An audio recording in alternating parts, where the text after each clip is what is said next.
Shalom Bapak Ibu Saudara-saudara sekalian, selamat pagi. Selamat kita bertemu kembali dalam kasih Kristus. Kiranya pagi hari ini kita semua boleh diberkati. Kita sudah melewati semalam beristirahat dengan baik dan pagi ini kita bangun. Saya percaya Tuhan masih memberikan kita waktu dan kesempatan yang terbaik untuk melaksanakan tugas-tugas kita sehari-hari. Tapi sebelumnya kita akan bersama membaca dan merenungkan firman. Kiranya firman Tuhan itu boleh menuntun kita senantiasa hidup sesuai dengan apa yang Tuhan kehendaki. Sebelumnya kita berdoa. Bapa di surga, kami bersyukur kepadamu pada pagi hari ini atas kesempatan yang Tuhan berikan bagi kami. Kami rindu membaca dan merenungkan firman Tuhan. Kiranya firman Tuhan boleh menjadi berkat dalam kehidupan kami pribadi dan keluarga. Terima kasih Tuhan, berkati kiranya renungan kami pagi hari ini dalam nama Tuhan Yesus. Amin. Pagi hari ini Bapak Ibu Saudara-saudara sekalian, kita akan membaca di dalam 1 Yohanes pasal 1 ayat yang ke-7. Saya berikan judul Hidup di dalam Terang. Firman Tuhan berkata di dalam Yohanes, Yesus berkata, "Akulah terang dunia."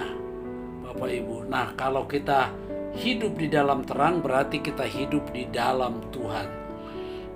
Saya bacakan ayatnya, tetapi jika kita hidup di dalam terang sama seperti Dia ada di dalam terang, maka kita beroleh persekutuan satu dengan yang lain, dan darah Yesus anaknya itu menyucikan kita dari segala dosa.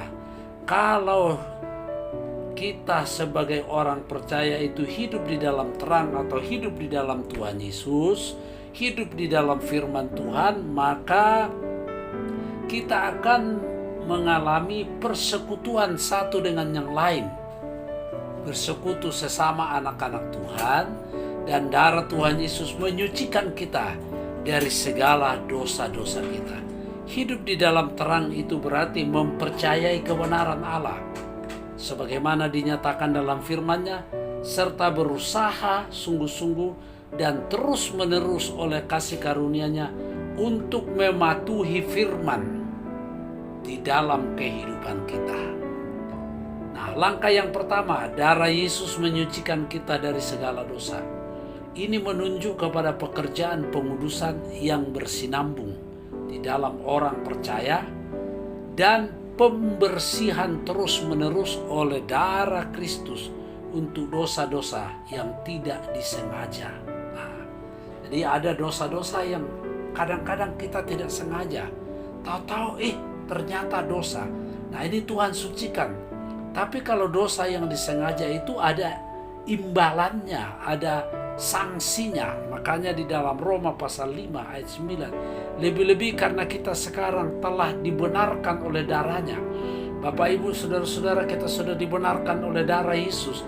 Kita pasti diselamatkan dari murka Allah. Tuhan melindungi kita sehingga kita tidak akan kena murka. Yang kedua, penyucian dosa memungkinkan kita untuk menjadi orang-orang kudus karena sudah mengalami pengudusan oleh pengampunan Kristus.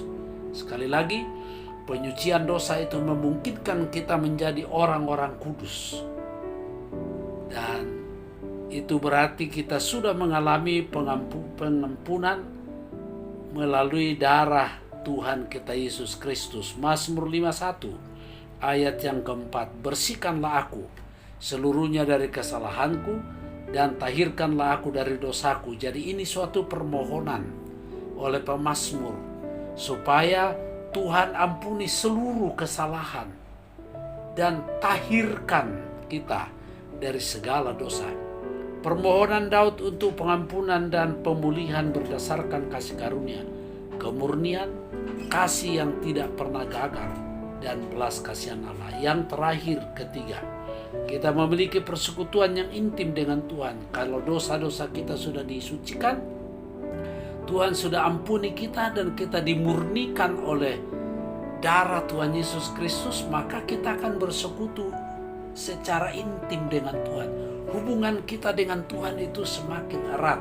1 Petrus 1 ayat 2, yaitu orang-orang yang dipilih sesuai dengan rencana Allah. Kita dipilih sesuai rencana Allah, yaitu Bapa kita, dan kita dikuduskan oleh Roh supaya taat kepada Yesus Kristus, dan kita menerima percikan darahnya Kiranya kasih karunia dan damai sejahtera makin melimpah atas kamu.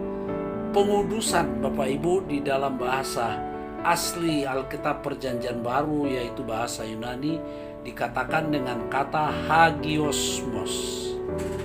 Hagiasmos itu artinya menjadikan kudus.